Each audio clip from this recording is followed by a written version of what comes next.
আল্লাহ তাআলা কোরআনের মধ্যে আয়াত নাজিল করে দেন وَإِذَا بُشِّرَ أَحَدُهُم بِالْأُنثَى ظَلَّ وَجْهُهُ مُسْوَدًّا وَهُوَ كَظِيمٌ আল্লাহ তাআলা বলেন যখন তাদেরকে নারী কন্যা সন্তান জন্মের সুসংবাদ দেওয়া হতো তখন তাদের চেহারাটা মলিন হয়ে যেত, কালো হয়ে যেত। যেই সন্তান জন্ম নেওয়ার কারণে পুরুষদের চেহারা কালো হয়ে যেত, ওই সন্তান জন্ম নেওয়াটাকেই আল্লাহ তাআলা সুসংবাদ শব্দে ব্যক্ত করেছে। আল্লাহ তাআলা বলেন তোমরা তোমাদের চেহারা কালো হয়ে গেছে কেন? নারী সন্তান জন্মের খবর শুনে এটা তো সুসংবাদ আল্লাহর পক্ষ থেকে। জানো নবীজি নারী জাতিদের সম্পর্কে হাদিসের মধ্যে কি বলেছেন? আল্লাহর নবী হাদিসের মধ্যে বলেন, ও দুনিয়ার বাবারা খুব খেয়াল করে শোনো। আল্লাহর নবী বলেন, ক্বালান নবী সাল্লাল্লাহু তাআলা আলাইহি ওয়াসাল্লাম মান আলা জারিয়াতাইন হাত্তা তাবলুগা জাআ ইয়াউমাল কিয়ামাতি আনা ওয়া হুয়া ওয়াযাম্মা আসাবিআহু। আল্লাহর নবী বলেন যেই বাবার ঘরে দুইজন কন্যা সন্তান জন্ম নিল, ওই দুই সন্তান যখন প্রতিপালিত হয়ে বাবার ঘরে যখন তারা প্রাপ্ত বয়সে যখন তারা উপনীত হলো, এরপরে এদের বিবাহের ব্যবস্থা করলো, তাদের সুন্দর জীবনের ব্যবস্থা করলো। নবীজি বলেন ওই বাবা কন্যা সন্তানের বাবা কাল হাসরের ময়দানেতে আমি নবীর সাথে মোলাকাত করবে। সাহাবী বলেন নবীজি এই কথা বলিয়া আঙ্গুল দুটা ইশারা করে দেখাইলেন, ওই ব্যক্তি এবং আমি নবীর হাসর হবে এরকম মিলিত অবস্থায়, অর্থাৎ ওই ব্যক্তির জান্নাত হবে আমি নবীর সাথে। আলহামদুলিল্লাহ আলহামদুলিল্লাহি নাহমাদুহু ওয়া নাস্তাঈনুহু ওয়া নাস্তাগফিরুহু ওয়া নু'মিনু বিহি ওয়া নাতাওয়াক্কালু আলাইহি ওয়া নাউযু বিল্লাহি মিন শুরুরি আনফুসিনা মান ইয়াহদিল্লাহু ফালা মুদিল্লা লাহু ওয়া মান ইউদ্লিল ফালা হাদিয়া লাহু وأشهد أن لا إله إلا الله وحده لا شريك له لا ضد له ولا ند له ولا مثل له ونشهد أن سيدنا وسندنا وحبيبنا وحبيب ربنا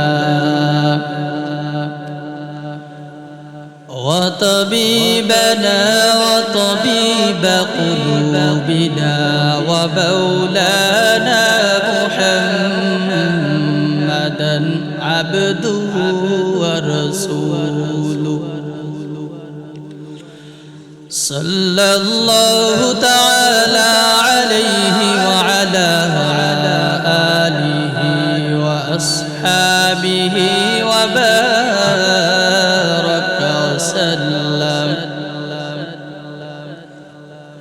وبارك وسلم تسليما كثيرا كثيرا.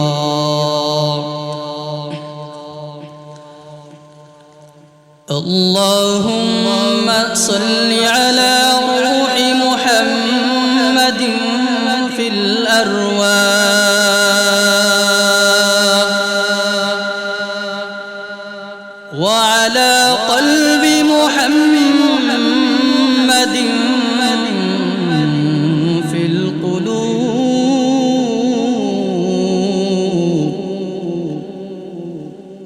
وعلى جسد محمد في الأجساد وعلى قبر محمد في القبور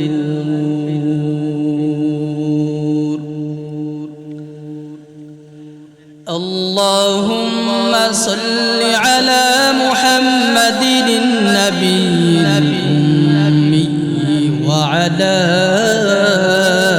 آله وبارك وسلم الذي أرسله الله تعالى بالحق بشيرا ونذيرا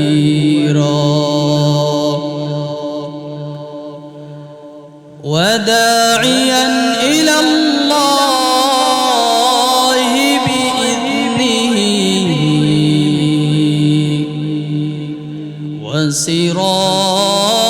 وسراجا منيرا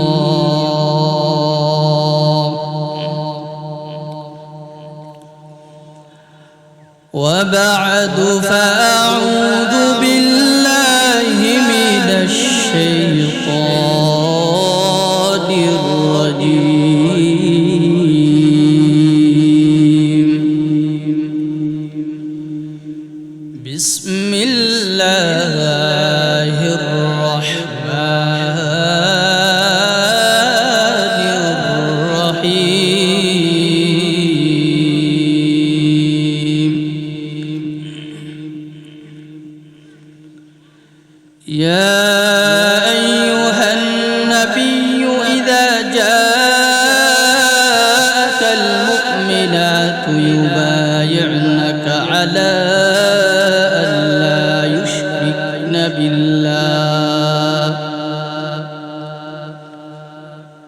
ألا يشركن بالله شيئا ولا يسرقن ولا يزنين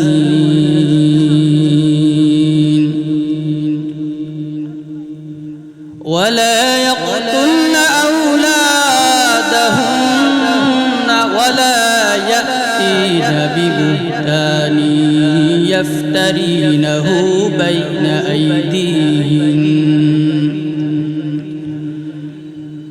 يفترينه بين أيديهن وأرجلهن ولا يعصينك في معروف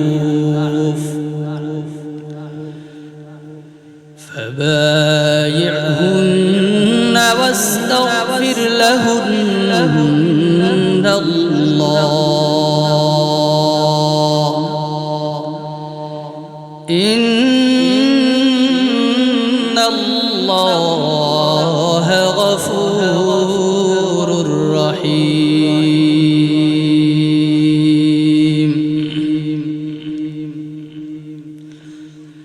وقال النبي صلى الله تعالى عليه وسلم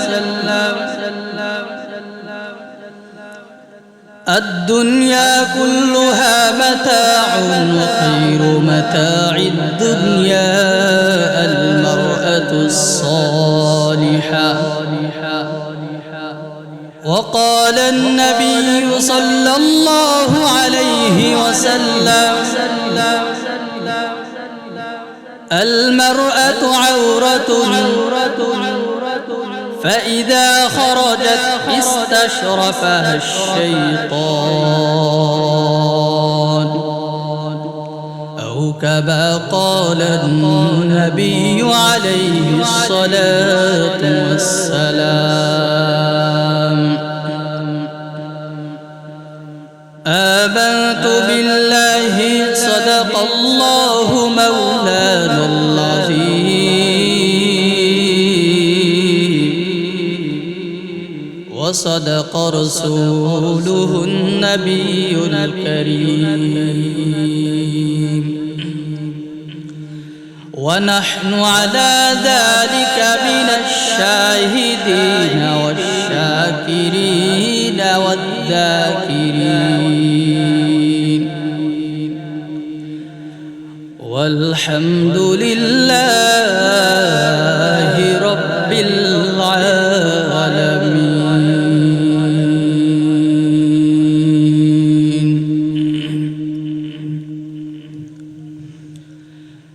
الحمد لمن قدر خيرا وخبالا،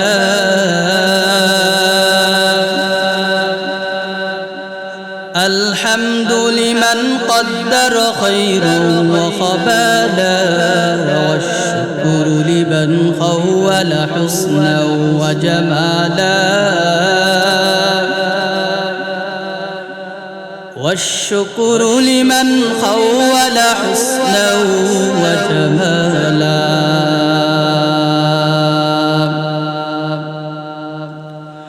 فرد صبد عن صفة الخلق بري، رب أزلي خلق الخلق كمالا،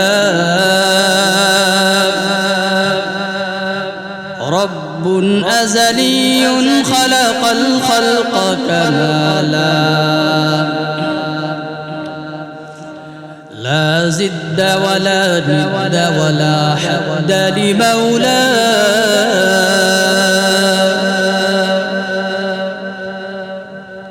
الآن كما كان ولم يلق زوالا. لا زد ولا ند ولا حد لمولاه، الآن كما كان ولم يلق زوالا. سبحانك لا علم لنا إلا ما علمتنا، إنك أنت العليم الحكيم.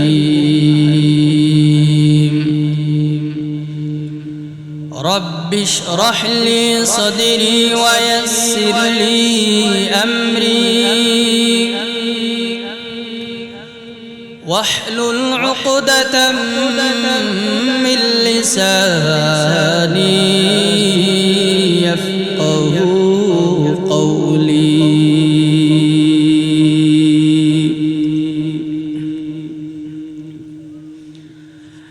फिर पेश नजर गुंबद हज़राह हरम है,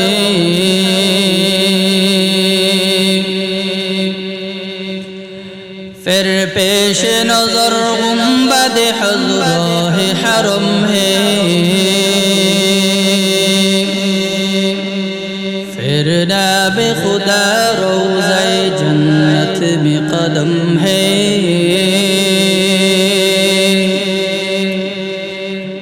फिर नाम खुदा रोज़े जन्नत में कदम है। फिर शुक्र खुदा सामने बेहराब नबी है,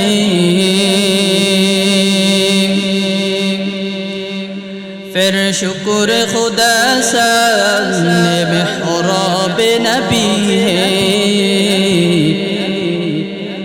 फिर सर है मेरा और तेरा नक्श कदम है, फिर सर है मेरा और तेरा नक्श कदम है।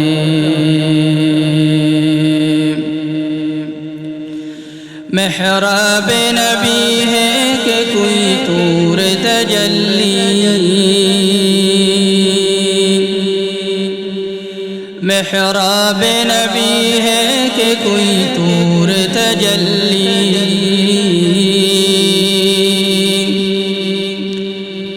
दिल शौक़ से लबरेज और आँख बिनिम है, दिल शौक़ से लबरेज और आँख बिनिम है। दिल नाते रसूल अरबी कहने कभी चीन दिल नाते रसूल अरबी कहने कभी चीन आलम है तहय्युर का ज़बाइन कलम है आलम है तहय्युर का ज़बाइन कलम है।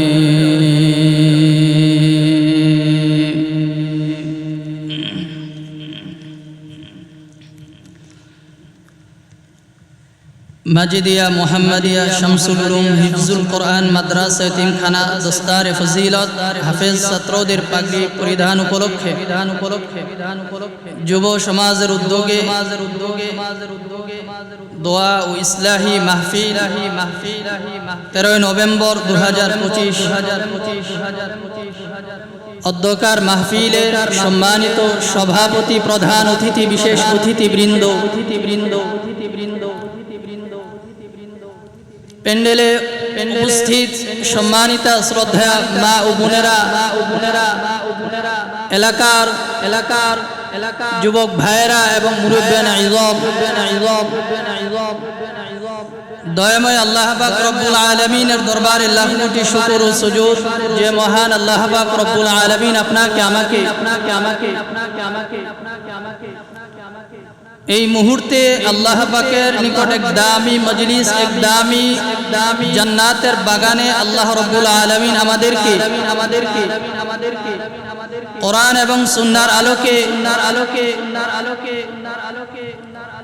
দিক নির্দেশনামূলক দ্বীনি আলোচনা শুনবার জন্য আল্লাহ রাব্বুল আলামিন আমাদেরকে এমন একটি জান্নাতি পরিবেশ দান করেছেন সেই রব্বে করিমের নিয়ামতের শুকর আদায়ে মহান আল্লাহ পাক রব্বুল আলামিনের দরবারে সকলেই মহব্বতের সাথে অন্তর থেকে কালিমাতুশ শুকর উচ্চারণ করি আলহামদুলিল্লাহ।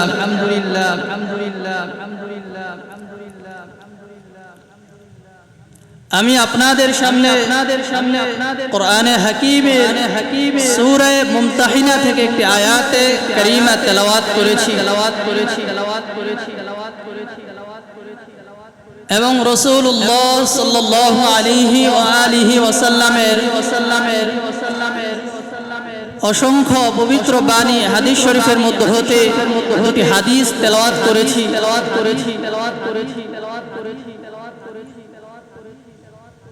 তেলাওয়াতকৃত আয়াত এবং হাদিসের বিষয়বস্তু হলো আল্লাহ রাব্বুল আলামিন এবং রাসূলুল্লাহ সাল্লাল্লাহু আলাইহি ওয়াসাল্লাম কর্তৃক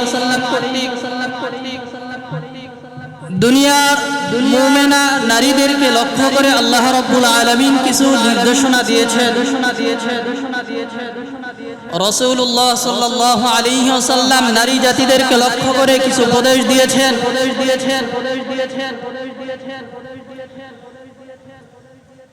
আয়াতে কারীমার মধ্যে আল্লাহ সুবহানাহু ওয়া তাআলা নবীজিকে লক্ষ্য করে বলেন, হে নবী, মুমিনা নারীরা যখন আপনার কাছে আসবে তখন আপনি তাদেরকে নির্দিষ্ট কয়েকটা বিষয়ের উপর বায়াত নেন, অঙ্গীকার নেন যে এই কাজগুলো তারা পালন করতে প্রতিশ্রুতিবদ্ধ এবং কিছু অনৈতিক অন্যায় কাজ থেকে তারা বিরত থাকবে। এই ওয়াদা আপনি তাদের থেকে নিন, তাদের থেকে, নারী জাতিদের থেকে।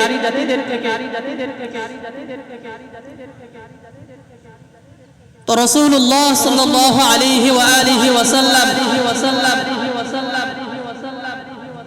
পুরুষদের জন্য যেমনি ভাবে তার জীবন সংক্রান্ত বিস্তারিত আলোচনা করেছেন, নবীজি দিক নির্দেশনামূলক উম্মতের সামনে পেশ করেছেন পুরুষদের জন্য যেমনি ভাবে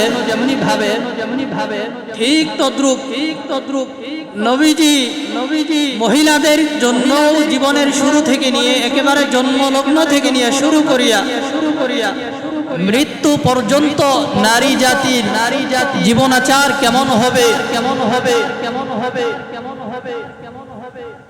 জিন্দগির শুরু থেকে নিয়ে কবর পর্যন্ত তার প্রত্যেকটা হালতের প্রত্যেকটা অবস্থার বিস্তারিত বিবরণ নবী আলাইহিস সালাতু ওয়াস সালাম নারী জাতিদেরকেও দিয়েছেন।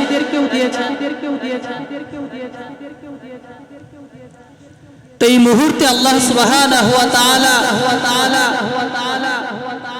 আমাদেরকে এমন একটা বরকতময় জান্নাতের বাগান দান করেছেন। নবীজির ভাষায়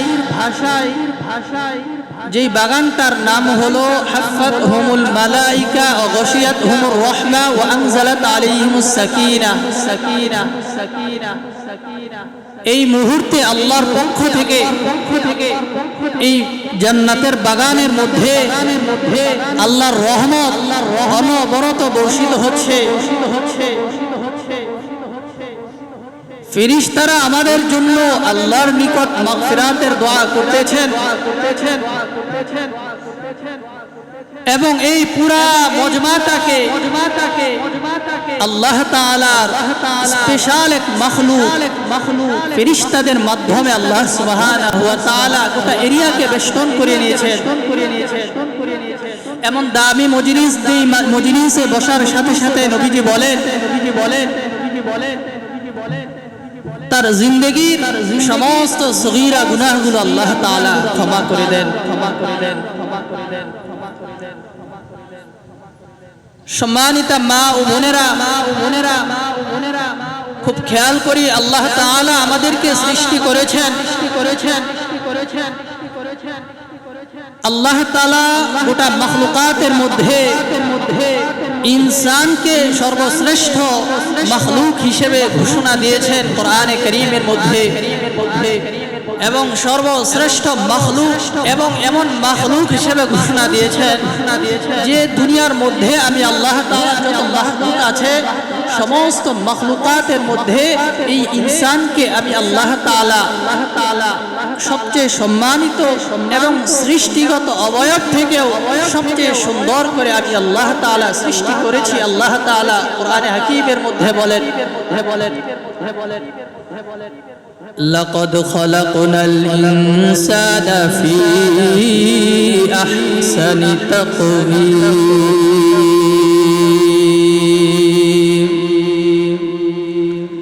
আল্লাহ তাআলা বলেন আমি বনি আদম ইনসানকে সুন্দর অবয়বে আমি আল্লাহ তাআলা তাকে সৃষ্টি করেছি। দুনিয়ার মধ্যে কত মাখলুক আছে, পাখি পশু পাখি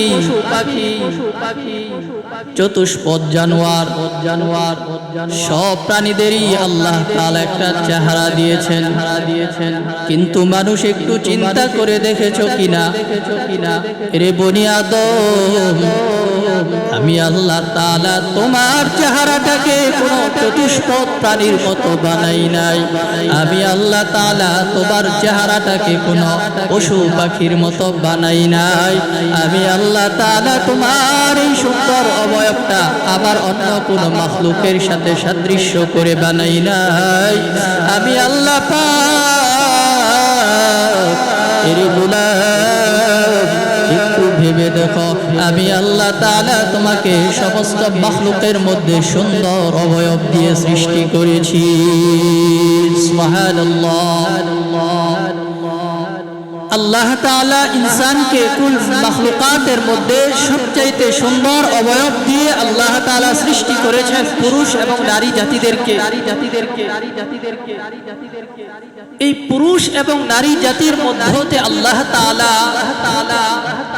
তাদের পারস্পরিক জীবন আচার যেন সুন্দর হয়, এজন্য আল্লাহ তাআলা একটা সিস্টেম রেখেছেন, সিস্টেম দিয়েছেন। মা বোনেরা খুব খেয়াল করে শুনবো। আল্লাহ বলেন আমি নারী এবং পুরুষ জাতি সৃষ্টি করেছি ঠিক, কিন্তু নারীকে সৃষ্টি করেছি পুরুষের জন্য। আদম পয়গম্বর থেকে আল্লাহ তাআলা হযরত হাওয়া আলাইহিস সালাতু ওয়াস সালামকে সৃষ্টি করেছেন।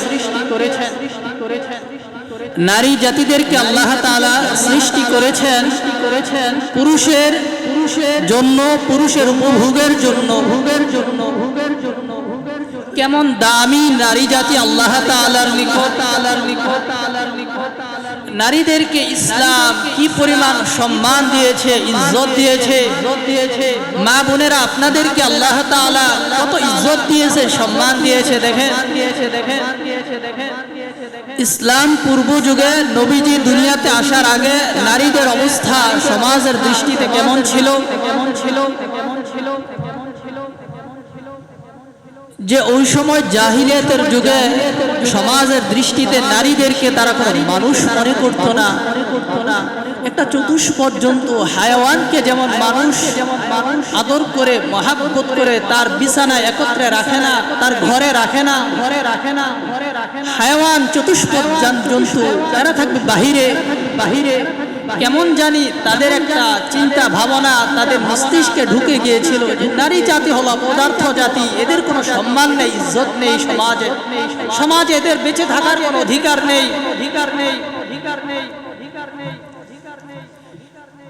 যেই সময় আরবের মধ্যে বাবা কন্যা সন্তান জন্ম নিলে লজ্জার ভয়ে মানুষের সামনে চেহারা কিভাবে দেখাবে, এই ভয়ে কন্যা সন্তানদেরকে জীবন্ত বাবা পুঁতে ফেলতো। নাউযুবিল্লাহ। আল্লাহ তাআলা এই নারী জাতিদেরকে সেই জাহিলিয়াতের যুগে কোরআনে কারীমের মধ্যে আয়াত নাজিল করে আল্লাহ তাআলা এই নারী জাতির মর্যাদা একের পর এক উন্নীত করেছেন। আল্লাহ তাআলা ইরশাদ করেন, ক্বালাল্লাহু তাবারাকা ওয়া তাআলা ওয়া ইযাল মাউউদাতু সুইলাত বিআইয়ি যামবিন কুতিলাত।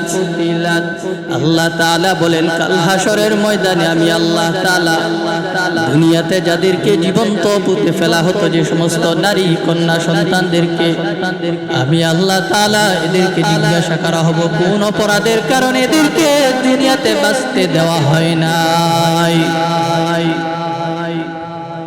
তৎকালীন সময় আরবের মধ্যে কারো ঘরে যদি খবর আসতো যে কন্যা সন্তান জন্ম নিয়েছে, চেহারাটা কালো হয়ে যেত। আল্লাহ তাআলা ওই সময় আয়াত নাজিল করে দেয় কোরআনে কারীমে। আল্লাহ তাআলা আয়াত নাজিল করে নারী জাতির জন্মকে আল্লাহ তাআলা সুসংবাদ রূপে ঘোষণা করেছে। আল্লাহ তাআলা কোরআনের মধ্যে আয়াত নাজিল করে দেন, وَإِذَا بُشِّرَ أَحَدُهُم بِالْأُنثَىٰ ظَلَّ وَجْهُهُ مُسْوَدًّا وَهُوَ كَظِيمٌ। আল্লাহ তাআলা বলেন, যখন তাদেরকে নারী কন্যা সন্তান জন্মের সুসংবাদ দেওয়া হতো, তখন তাদের চেহারাটা মলিন হয়ে যেত, কালো হয়ে যেত। যেই সন্তান জন্ম নেওয়ার কারণে পুরুষদের চেহারা কালো হয়ে যেত, ওই সন্তান জন্ম নেওয়াটাকেই আল্লাহ তাআলা সুসংবাদ শব্দে ব্যক্ত করেছে। আল্লাহ তাআলা বলেন, তোমাদের চেহারা কালো হয়ে গেছে কেন? নারী সন্তান জন্মের খবর শুনে এটা তো সুসংবাদ আল্লাহর পক্ষ থেকে। জানো নবীজি নারী জাতিদের সম্পর্কে হাদিসের মধ্যে কি বলেছেন? আল্লাহর নবী হাদিসের মধ্যে বলেন, ও দুনিয়ার বাবারা, খুব খেয়াল করে শোনো। আল্লাহর নবী বলেন, ক্বালান নবী সাল্লাল্লাহু তাআলা আলাইহি ওয়াসাল্লাম, মান আলা জারিয়াতাইন হাত্তা তাবলুগা জাআ ইয়াওমাল কিয়ামাতি আনা ওয়া হুয়া ওয়াযাম্মা আসাবিআহু। আল্লাহর নবী বলেন, যেই বাবার ঘরে দুইজন কন্যা সন্তান জন্ম নিল, ওই দুই সন্তান যখন প্রতিপালিত হয়ে বাবার ঘরে যখন তারা প্রাপ্ত বয়সে যখন তারা উপনীত হলো এরপরে এদের বিবাহের ব্যবস্থা করলো, তাদের সুন্দর জীবনের ব্যবস্থা করলো। নবীজি বলেন ওই বাবা কন্যা সন্তানের বাবা কাল হাসরের ময়দানেতে আমি নবীর সাথে মোলাকাত করবে।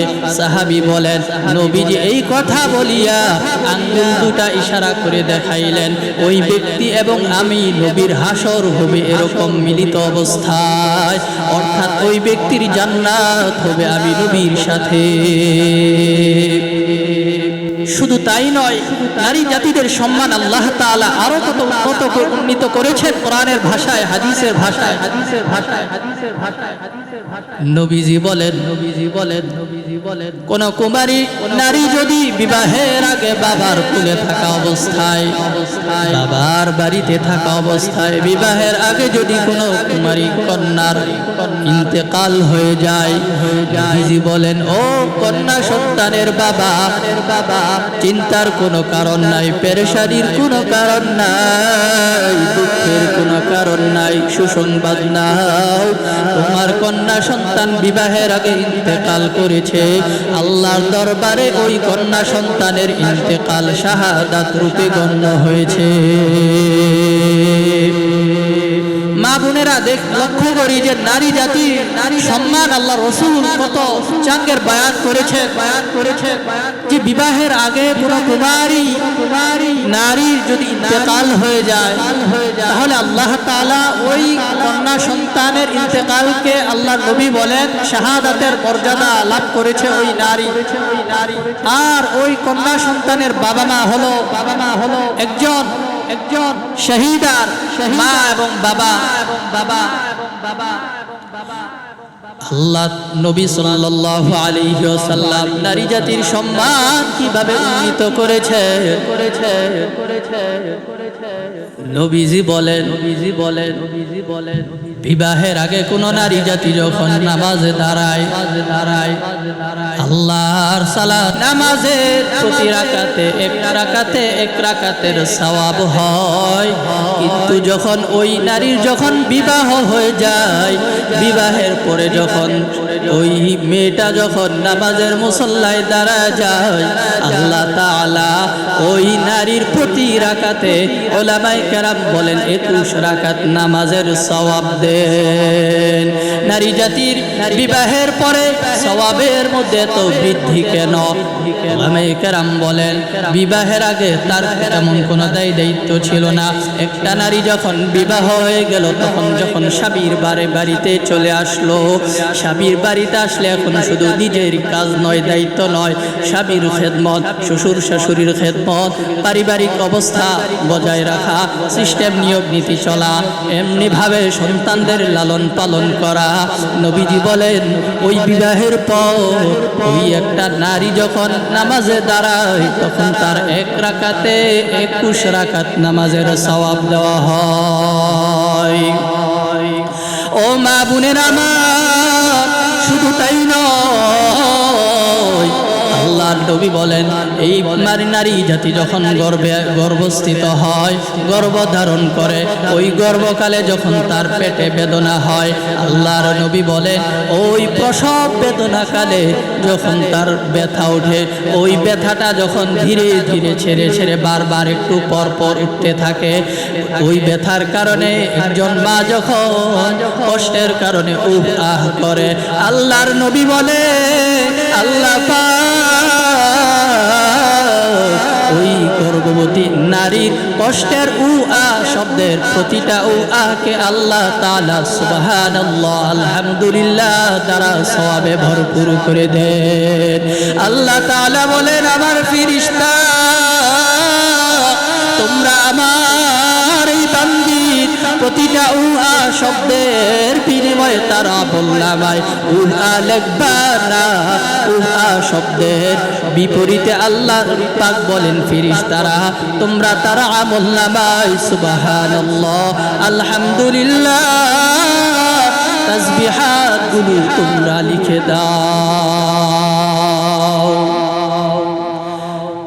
মা বোনেরা এতক্ষণ যে আলোচনা করা হলো এর দ্বারা বুঝতে পারলাম তো নারী জাতিদেরকে ইসলাম কি পরিমাণ সম্মান দিয়েছেন এবং ইজ্জত দিয়েছে। রাসূল কি পরিমাণ ইজ্জত দিয়েছে নারী জাতিদেরকে। এই বিশ্বাস প্রত্যেকটা মা বোনের অন্তরে ঢুকাইতে হবে। ইসলাম যে বিধান দিয়েছে এর মধ্যেই নারী জাতির সম্মান, এর মধ্যেই এর ভেতরেই নারী জাতির ইজ্জত। আল্লাহ তাআলা দুনিয়াতে একটা পারিবারিক সিস্টেম আল্লাহ তাআলা নারী পুরুষের জন্য রেখেছেন। আল্লাহ তাআলা বলেন নারী পুরুষ তারা একত্রে জীবন যাপন করবে, কিন্তু আল্লাহ তাআলা বলেন একটা সিস্টেম কি যে নারী পুরুষ একত্রে জীবন যাপন করবে, কিন্তু আল্লাহ তাআলা একটা সিস্টেম রেখেছেন যে স্বামী এবং স্ত্রী এর মধ্যে আল্লাহ তাআলা স্বামীকে কর্তৃত্ব দান করেছেন পরিবারের মধ্যে, নারীদের মধ্যে আল্লাহ তাআলা পুরুষদেরকে কর্তৃত্ব দিয়েছেন। আল্লাহ তাআলা ইরশাদ করেন الرجال قوامون على النساء بما فضل الله بعضهم على بعض। আল্লাহ তাআলা বলেন নারী জাতির উপর আমি আল্লাহ তাআলা পুরুষদেরকে আমি আল্লাহ তাআলা কর্তৃত্ব দান করেছি। পুরুষদের জন্যই আমি আল্লাহ তাআলা নারীদেরকে সৃষ্টি করেছি। নারীদেরকে আল্লাহ তাআলা কেন সৃষ্টি করেছেন? আল্লাহ তাআলা বলেন লিতাসকুনু ইলাইহা ওয়া জাআলা বাইনাকুম মাওয়াদ্দা। আমি আল্লাহ তাআলা নারীদেরকে সৃষ্টি করেছি যেন তাদের স্বামীরা পুরুষেরা এদের থেকে উপকৃত হতে পারে। তো নারী জাতিদেরকে ইসলাম যে সমস্ত বিধিবিধান দিয়েছেন সবগুলো আমাদের কল্যাণের জন্য। একমাত্র ইসলামই পারে নারীদেরকে পূর্ণাঙ্গ চূড়ান্ত ইজ্জত এবং সম্মান দিতে, এবং দিয়েছেও তাই। কোরআনে কারীমের মধ্যে আল্লাহ তাআলা নারী জাতিদের নামে একটি সূরা নাযিল করেছেন, সূরা নিসা নামে, অথচ পুরুষদের নামে কোনো সূরা কোরআনের মধ্যে নাই। আল্লাহ তাআলা কোরআনের মধ্যে নারীদের সম্পর্কে আদেশ দিতে গিয়ে বলেন ও নারী জাতি তোমরা সাধারণ কোন জাতি না, তোমাদের আমি আল্লাহর কাছে অনেক সম্মান রয়েছে, ইজ্জত রয়েছে। তোমরা হলা ঘরের রানী, তোমাদের কর্মক্ষেত্র হলো ঘর, ঘরের ভেতর তোমরা অবস্থান করবা। নারীদেরকে আল্লাহ তাআলা লক্ষ্য করে আদেশ দেয় ও নারী জাতি তোমরা প্রয়োজন ছাড়া ঘরের বাহিরে যাইবে না, ঘরের ভিতর তোমরা অবস্থান করো। তোমাদের ঘর হলো তোমাদের কর্মক্ষেত্র। পুরুষের কর্মক্ষেত্র যেমন বাহির, একজন চেয়ারম্যানের কর্মক্ষেত্র যেমন ইউনিয়ন পরিষদ, একজন এমপি সাহেবের কর্মক্ষেত্র যেমন সংসদ, ঠিক একজন নারী সাধারণ অবস্থায় কর্মক্ষেত্র হলো ঘর। ঘরের ভেতর মারা সন্তান লালন পালন করবে, স্বামীর সম্পদ হেফাজত করবে, স্বামীর সম্পদ হেফাজত করবে, নিজের সতীত্ব হেফাজত করবে, ঘর সামলিয়ে রাখবে, পরিবার গুছিয়ে রাখবে, স্বামীর খেদমত করবে। এগুলোই হলো নারী জাতির কাজ। আল্লাহ তাআলা বলে নারীরা ঘরের ভেতর কাজ করবে, নারীদের কর্মক্ষেত্র হলো ঘর। আর নারীদের দায়িত্ব আল্লাহ তাআলা পুরুষদের কাঁধে দিয়েছেন। আল্লাহ তাআলা নারীদেরকে লক্ষ্য করে বলেন ও নারী তোমাদের উপর আমি আল্লাহ তাআলা পর্দাকে ফরজ করেছি। মা বোনেরা খুব খেয়াল করবো, আল্লাহ তাআলা আমাদেরকে আপনাদেরকে যে সকল বিধিবিধান দিয়েছেন এর মধ্যে সবচাইতে গুরুত্বপূর্ণ একটা বিধান হলো পর্দার বিধান। আজ সমাজের মধ্যে এই পর্দার বিধান লঙ্ঘিত হচ্ছে। পরিবারের মধ্যে, ঘরের মধ্যে পর্দার বিধান রক্ষা করা হচ্ছে না। মেয়ে তার পরপুরুষের সাথে দেখা সাক্ষাৎ করছে, তার গায়ের মাহরাম পুরুষদের সাথে কথাবার্তা বলছে বিনা প্রয়োজনে, রাস্তাঘাটে পর্দা ছাড়া বিচরণ করছে। এগুলো অন্যায়, এগুলো নিষেধ। আল্লাহ তাআলা নারীদেরকে লক্ষ্য করে বলেন, ও নারী জাতি, ইসলাম তোমাদেরকে পর্দার বিধান দিয়েছে। ইসলাম ধর্মে পর্দার বিধান কত সুন্দর রূপে বর্ণনা করা হয়েছে। এক নম্বর, খুব খেয়াল করব মা বোনেরা আমার, এক নম্বরে আল্লাহর রাসূল সাল্লাল্লাহু আলাইহি ওয়াসাল্লাম হাদিসের মধ্যে বিস্তারিত বলেছেন মা জাতি কিভাবে পর্দা রক্ষা করে চলবে। কোরআনে কারীমের মধ্যে আল্লাহ তাআলা নারীদেরকে উপদেশ দিতে গিয়ে বলেন, ফালা তাখদা'না বিল কওল ফায়াতমা'আল্লাযী ফী কলবিহি মারাদু ওয়া কুল্লা কওলাম মা'রুফা। আল্লাহ তাআলা বলেন, ও আমার বান্দি, যখন তোমার কোনো পরপুরুষের সাথে কথা বলার প্রয়োজন হবে, তখন তুমি কোমল সুরে কথা বলবা না, বরং কর্কশ ভাষায় কথা বলবা। কারণ তুমি যদি একজন পরপুরুষের সাথে কোমল সুরে, নম্র সুরে, মজা লাগায়া কথা বলো, তাহলে যাদের অন্তরে ব্যাধি রয়েছে তারা তোমার দিকে ভিন নজরে তাকাইবে, বদ নজর করবে, তোমার উপর খারাপ নজরে তাকিয়ে তোমার উপর আক্রমণ করে বসবে। তাহলে নারীরা পরপুরুষের সাথে যদি প্রয়োজনে কথা বলতে হয় কিভাবে বলবে? ইসলাম বলে তিনটা বিষয়ের প্রতি লক্ষ্য রাখবে। এক নম্বর, পুরুষ এবং নারীর মাঝে কথা বলার সময় একটা পর্দা থাকবে। দুই নম্বর, নারী যখন পুরুষের সাথে কথা বলবে তখন তার কণ্ঠের ভাষা নরম হবে না, বরং কর্কশ ভাষায় কথা বলবে। তিন নম্বর, যখন প্রয়োজনে কথা বলবে, প্রয়োজনের বেশি অতিরিক্ত কোনো কথা বলবে না। যেই বিষয়টা একটা কথার মাধ্যমে সমাধান হয়ে যায়, সেখানে আর দ্বিতীয় কথা বাড়াবে না। দুই নম্বর, আল্লাহ তাআলা কোরআনে কারীমের সূরা আহজাবের মধ্যে উল্লেখ করেন, ওয়াকরনা ফি বুয়ুতিকুন্না ওয়ালা তাবাররাজনা তাবাররুজাল জাহিলিয়াতিল উলা।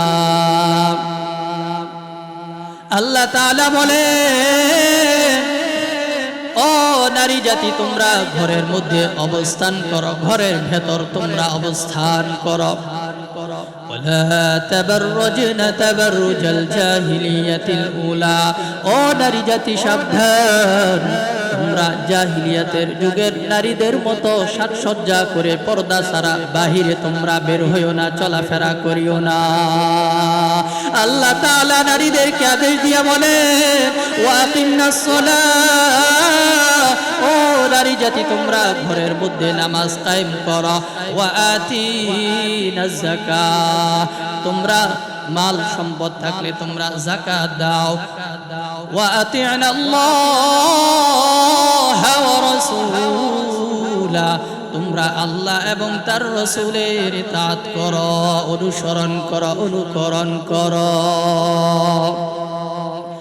তাহলে আমরা বুঝতে পারলাম যে নারীরা স্বাভাবিকভাবে ঘরের ভেতরে অবস্থান করবে, প্রয়োজনে বাহিরে যদি যেতেই হয় কিভাবে যাবে? ইসলাম বলে নারীরা যখন ঘরের বাহিরে যাবে, ও নারী, তোমার সাজসজ্জা প্রদর্শন করিয়া তোমরা যাবা না। তোমাদের সাজসজ্জার জায়গা আল্লাহ রেখেছেন। তোমাদের সাজসজ্জার জায়গা হলো তোমার স্বামী। তোমার স্বামীর সামনে তুমি যেভাবে ইচ্ছা, যত ইচ্ছা সাজসজ্জা করো, কিন্তু সাবধান, বাহিরে সাজসজ্জা করে বেরিও না। বাহিরে যখন যাবা তখন তোমার সুন্দর প্রদর্শন তোমরা বের করে তোমরা যাবে না। আল্লাহ তাআলা বলেন, নবীজি বলেন, ও নারী জাতি, যখন তোমরা যাবা, বাহিরে যাবা, তখন তোমরা সুগন্ধি ব্যবহার করে তোমরা বাহিরে যাবা না। এরপরে আল্লাহ তাআলা কোরআনের মধ্যে নারীদের পর্দার বিধান আলোচনা করতে গিয়া বলেন, নারীরা যখন অন্য কারো ঘরে প্রবেশ করবে কিভাবে প্রবেশ করবে আল্লাহ তাআলা কোরআনের মধ্যে আদব শিক্ষা দিয়েছেন। ইয়া আইয়ুহাল্লাযীনা আমানু লা তাদখুলু বুয়ুতান গায়রা বুয়ুতিকুম হাত্তা তাস্তানিসু ওয়া তুসাল্লিমু আলা আহলিহা। যখন তোমরা অন্যের ঘরে প্রবেশ করবা তখন সাবধান, বিনা অনুমতিতে তোমরা প্রবেশ করিও না। ঘরে যখন প্রবেশ করবা তখন অনুমতি নাও। অনুমতি কিভাবে নিবা? সালাম দাও, আসসালামু আলাইকুম ওয়া রাহমাতুল্লাহ, 3 বার সালাম দাও। যদি জবাব না পাওয়া যায়, ঘরের ভেতর কেউ না থাকে, তাহলে তোমরা ফিরে যাও। ফাইল্লাম তাজিদু ফিহা আহাদান ফালা তাদখুলুহা। যদি তোমাদেরকে অনুমতি দেওয়া না হয়, ঘরের ভেতর যদি কেউ না থাকে, তোমরা ফিরে আসো, চলে আসো, এটা তোমাদের জন্য কল্যাণময়। এরপর আল্লাহ তাআলা পর্দার বিধান সম্পর্কে আল্লাহ তাআলা ইরশাদ করেন, ও নবী আবার নারী জাতিদেরকে আপনি বলে দিন, ও কুল্লিল মুমিনাতি ইয়াগদুদনা মিন আবসারিহিন্না ওয়া ইয়াহফাজনা ফুরুজাহুম ওয়ালা ইউবদিনা যিনাতাহুম। আল্লাহ তাআলা বলেন, ও নবী আবার আপনি নারীদেরকে বলে দিন তারা যেন তাদের দৃষ্টিকে অবনত রাখে, 1 নম্বর। 2 নম্বরে তারা যেন তাদের লজ্জাস্থানকে হেফাজত করে। 3 নম্বর, তারা যেন তাদের সৌন্দর্য প্রদর্শন না করে। ইল্লা মা যাহারা মিনহা, তবে স্বাভাবিকভাবে যা বের হয়ে যায় অনিচ্ছাকৃত তা ক্ষমাযোগ্য। রাসূলের সাহাবী হযরত আব্দুল্লাহ ইবনে মাসউদ রাদিয়াল্লাহু তাআলা আনহু বলেন, এই আয়াতের ব্যাখ্যায় বলেন, ইল্লা মা যাহারা মিনহা দ্বারা উদ্দেশ্য হলো নারীরা যখন বাহিরে বের হবে তখন তাদের পরিধেয় বস্ত্রটাকে আরেকটা কাপড় দিয়ে অর্থাৎ বুরকা দিয়ে এটাকে ঢেকে রাখবে। চলার সময় যখন বুরকার ভেতর দিয়া যদি ওই শরীরের সাথে লেগে থাকা কাপড়ের কোনো অংশ প্রকাশ পেয়ে যায় তাহলে ওইটা ক্ষমাযোগ্য যদি অনিচ্ছাকৃত হয়। আল্লাহ তাআলা নারীদের বিধান কত সুন্দরভাবে বয়ান করেছেন। মরণকালেও নারীদেরকে আল্লাহ তাআলা পর্দা রক্ষার আদেশ দিয়েছেন। আল্লাহ তাআলা বলে, নারীদের যখন ইন্তেকাল হয়ে যাবে পুরুষদেরকেও দাফন কাফনের ব্যবস্থা করা হবে, নারীদেরকেও দাফন কাফনের ব্যবস্থা করা হবে। কিন্তু আল্লাহ তাআলা বলেন, পুরুষদেরকে মরার পর তাদের কাফনের কাপড় হবে 3টা, আর নারীদের কাফনের কাপড় হবে 5টা। কেন ও মা জাতি, ভালো করে শুনে নেন, মরার পরেও যেন নারী জাতির সতর এবং হেফাজত থাকে, নারী জাতির দেহের অবয়ব যেন প্রকাশ পেয়ে না যায়। মরণকালেও নারীর পর্দার বিধান আল্লাহ তাআলা দিয়েছেন।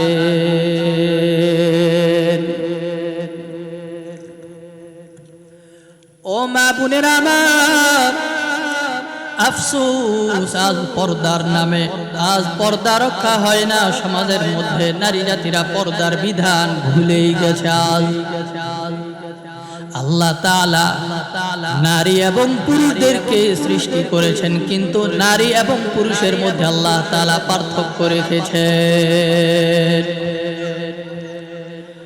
ও মা বোনেরা আমার, নবীজির কন্যা হযরতে ফাতেমা রাদিয়াল্লাহু তাআলা আনহা কেমন একজন পূর্ণবতী নারী ছিলেন, যিনি জান্নাতি মহিলাদের সর্দার হবেন। ফাতিমাতু সাইয়্যিদাতু নিসাই আহলিল জান্নাহ। নবীজি বলেন, আবার ফাতেমা হলো বেহেশতি নারীদের সর্দার। ওই হযরতে ফাতেমা রাদিয়াল্লাহু তাআলা আনহা নিজেকে কিভাবে হেফাজত করেছেন খুব খেয়াল করেন মা বোনেরা আমার। মরণকালে হযরতে ফাতেমা রাদিয়াল্লাহু তাআলা আনহা প্রাণের স্বামীকে লক্ষ্য করে বলেন, ও প্রাণের স্বামী আমার, আমি মনে হয় মারা যাব, কিন্তু প্রাণের স্বামী আমার শুনেন, আমার একটা ওসিয়ত হলো, আমি যখন মারা যাব তখন আবার কাফন দাফন আপনি দিনের বেলা করবেন না, দিনের বেলা লোক সমাগম জমায় আবার দাফনের ব্যবস্থা করবেন না, বরং রাত্রিবেলা অল্প কয়েকজন মানুষ নিয়ে আমার দাফনের ব্যবস্থা করবেন। কেন? কারণ দিনের বেলা মানুষের উপস্থিতি সংখ্যা অনেক বেড়ে যাবে, মানুষের লোক সমাগম অনেক হবে, মানুষ পুরুষেরা আমি ফাতেমাকে দেখে তারা ধারণা করে নিবে নবীর কন্যা ফাতেমার শরীরের অবয়বের গঠন কেমন ছিল তারা বুঝে নিবে। হযরতে ফাতেমা রাদিয়াল্লাহু তাআলা আনহা মরণকালেও যেন নিজের হেফাজত হয়, পর্দা রক্ষা হয়, সেদিকে লক্ষ্য রেখেছেন। ও মা জাতি আমার, আল্লাহর বিধানের মধ্যে আপনাদের সম্মান এবং ইজ্জত, এর মধ্যেই চূড়ান্ত সফলতা। আল্লাহ তাআলা নারীদেরকে কিভাবে বাহিরে বের হতে হলে কিভাবে বের হবে, আল্লাহ তাআলা নারীদের পর্দার আদেশ দিতে গিয়া আল্লাহ নবীজিকে লক্ষ্য করে বলেন, ও পয়গম্বর আমার, আপনি নারীদেরকে বলে দিন, কিভাবে বলে দিন। আল্লাহ তাআলা কোরআনের মধ্যে সূরা আহজাবের 59 নম্বর আয়াতের মধ্যে আল্লাহ তাআলা ইরশাদ করেন, ইয়া আইয়ুহান নাবিয়্যু কুল লিআজওয়াজিকা ওয়া বানাতিকা ওয়া নিসাইল মুমিনিন ইউদিনিনা আলাইহিন্না মিন জালাবিবিহিন। আল্লাহ তাআলা বলেন, হে নবী আপনি আপনার স্ত্রীদেরকে বলে দিন, আপনার মেয়েদেরকে বলে দিন, আপনার মুমিন নারীদেরকে আপনি বলে দিন, ইউদিনিনা আলাইহিন্না মিন জালাবিবিহিন, তারা যেন তাদের চেহারার উপর তারা যেন পর্দা ঢেকে নেয়, তারা যেন একটা চাদর দ্বারা তাদের বক্ষ এবং নিবাদেশ তারা যেন ঢেকে নেয়। কেন? এর লাভ কি? আল্লাহ তাআলা বলেন, যালিকা আদনা আন ইউরাফনা ফালা ইউযাইন। ও মা জাতি, তোমরা পর্দা করলে লাভ কি, ফায়দা কি? আল্লাহ তাআলা বলেন, একজন মেয়ে লোক যখন বাহিরে যখন বের হবে, যখন পর্দা রক্ষা করে বুরকা পরে যখন পরিধান করে যখন বের হবে, আমরা পুরুষেরা বুঝে নিব, পুরুষ জাতি বুঝে নিবে রাস্তা দিয়ে এখন মেয়ে জাতি হাঁটতেছে, বুরকার মাধ্যমে মানুষ চিনে নিবে এটা মহিলা জাতি, সম্মানিত একজন নারী, তাকে কেউ উত্ত্যক্ত করবে না, তার সম্মানের হেফাজত করবে, সম্মানের প্রতি লক্ষ্য রাখবে। ও মা বোনেরা আমার, আল্লাহর নবী সাল্লাল্লাহু আলাইহি ওয়াসাল্লাম নারীদেরকে আদেশ দিয়েছেন তারা রাস্তা দিয়ে কিভাবে হাঁটবে। আল্লাহর নবী বলেন নারীরা কিভাবে রাস্তা দিয়ে হাঁটবেন। নবীর যুগে সাহাবায়ে কেরাম যখন মসজিদে নামাজ আদায় করলেন, নারীরা নামাজ আদায়ের পর মহিলারা এবং পুরুষরা এক রাস্তা দিয়ে যখন হাঁটতে লাগলো, পুরুষ এবং নারী পুরুষ মিশ্রিত হয়ে গেল। নবীজি নারীদেরকে লক্ষ্য করে বললেন, ফাস্তাগফিরনা, ও নারী জাতি সাবধান, তোমরা পুরুষদের সাথে মিশে যেও না, বরং পুরুষদের থেকে তোমরা আলাদা থাকো, পিছনে পিছনে হাঁটো। ইসলাম কত পরিপূর্ণ ধর্ম, নারীরা রাস্তায় কিভাবে হাঁটবে এরও বিস্তারিত বিধান দিয়েছে।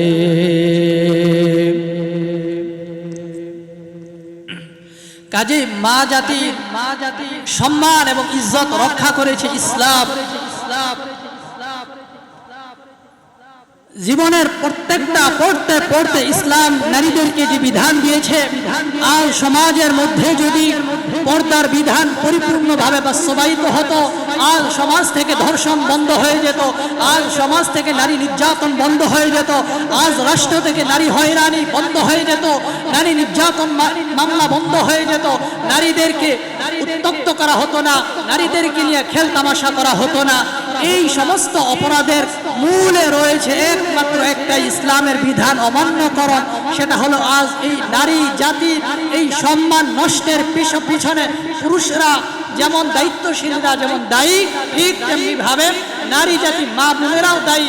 কারণ তারা যদি নিজেদেরকে হেফাজতে রাখতো, পর্দা করে বাহিরে বের হতো, তাহলে এদেরকে নিয়ে প্রিজিং করা হতো না, এদের উপর আক্রমণ করতো না, কেউ বদনজর দিয়ে তাদের উপর হামলা করে বসতো না।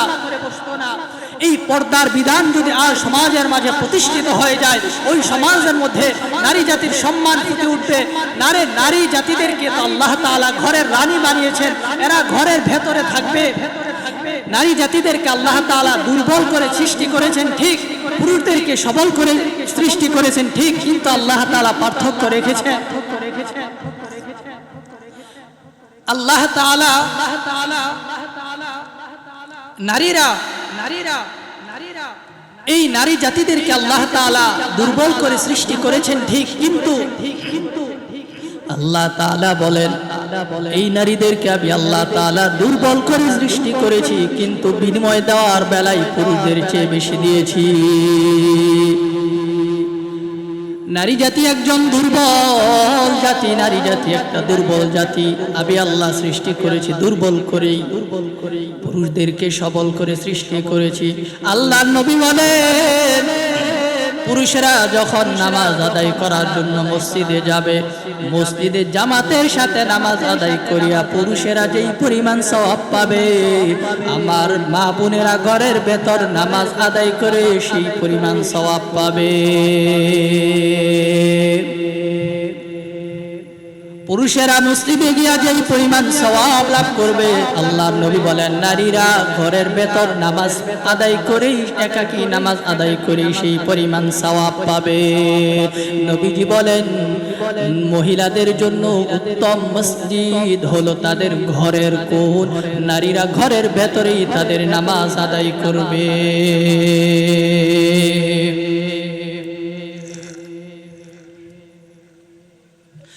ও মা বোনেরা আমার, আল্লাহর নবী বলেন পুরুষদের মধ্যে অনেকেই পূর্ণতা অর্জন করেছে, নারীদের মধ্যেও 4 জন মহিলা পূর্ণতা অর্জন করেছে।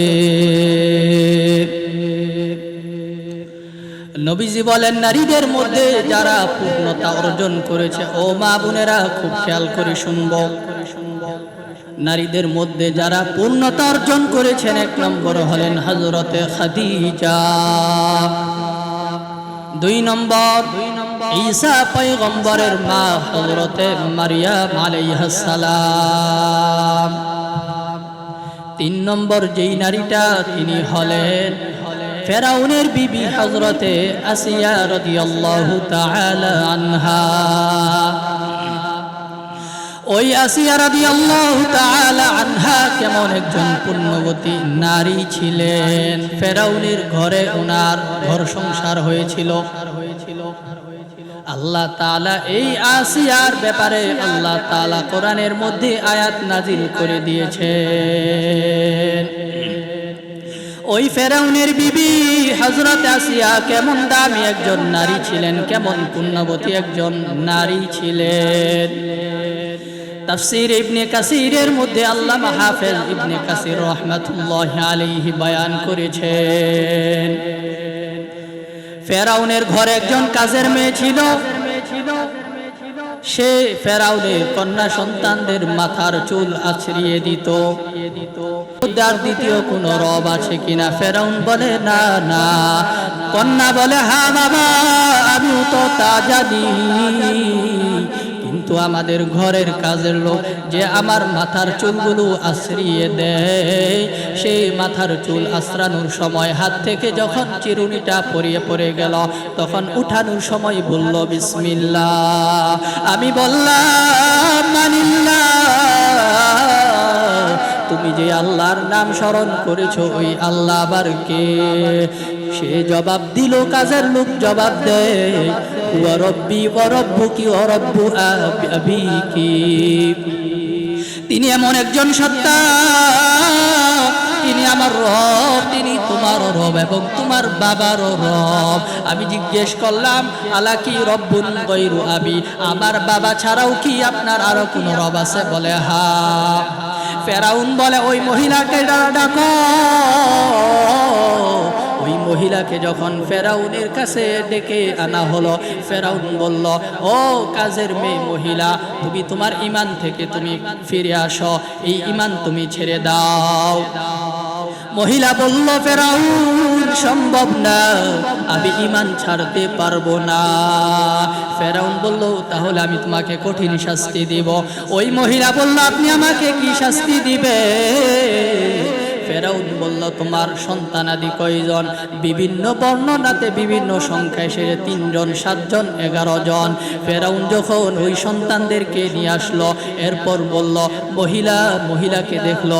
ওই ফেরাউন যখন দেখলো মহিলাটা তার সন্তানদের দিকে তাকায় আছে, ফেরাউন ডাক দিয়া বলল, তোমার কোন আশা আছে কিনা? মহিলা জবাব দে, ও ফেরাউন, আমার আর কোনো আশা নাই, আমার একটাই আশা, এই আমার সন্তানদেরকে হত্যা করার পর যেখানে কবরস্থ করবা, আমি মার হাড্ডিগুলো একসাথে কবরস্থ করবা। ফেরাউন সন্তানদেরকে হত্যা করিয়া মহিলাটাকেও হত্যা করে ফেলল। এরপর ঘরের ভেতর গিয়া বিবি আসিয়াকে ডাক দিয়া কয়, আসিয়া শুনছ? বলে কি? আমাদের ঘরের যেই কাজের মেয়েটা ছিল তাকে হত্যা করলাম, তার সন্তানদেরকেও হত্যা করে ফেললাম। আসিয়া বলে, হ্যাঁ জানি। বলে, তুমি কেমনে জানলা? আসিয়া জবাব দে, ও আমার স্বামী, আপনি যে মহিলাটাকে হত্যা করেছে, আমি আসিয়া আকাশের দিকে তাকায়া দেখেছি, ওই মহিলাটার আত্মাকে নেওয়ার জন্য, রূহকে নেওয়ার জন্য আল্লাহ তাআলার হাজার হাজার ফেরেশতা ওই মহিলার আত্মাকে নেওয়ার জন্য প্রতিযোগিতা শুরু করে দিয়েছে। আমি আসিয়া দেখেছি ওই মহিলা জান্নাতে মেহমান খানায় প্রবেশ করছে। আর ফেরাউন বলল, ও বিবি আমার আসিয়া, তুমি এটা আবার কি বলো? তুমিও কি ঈমান এনেছো কিনা? আসিয়া বলে, হ্যাঁ, আমি চুপে চুপে মুসার রব আল্লাহর উপর আমি কালিমা পড়ে ঈমান নিয়ে এসেছি। সুবহানাল্লাহ।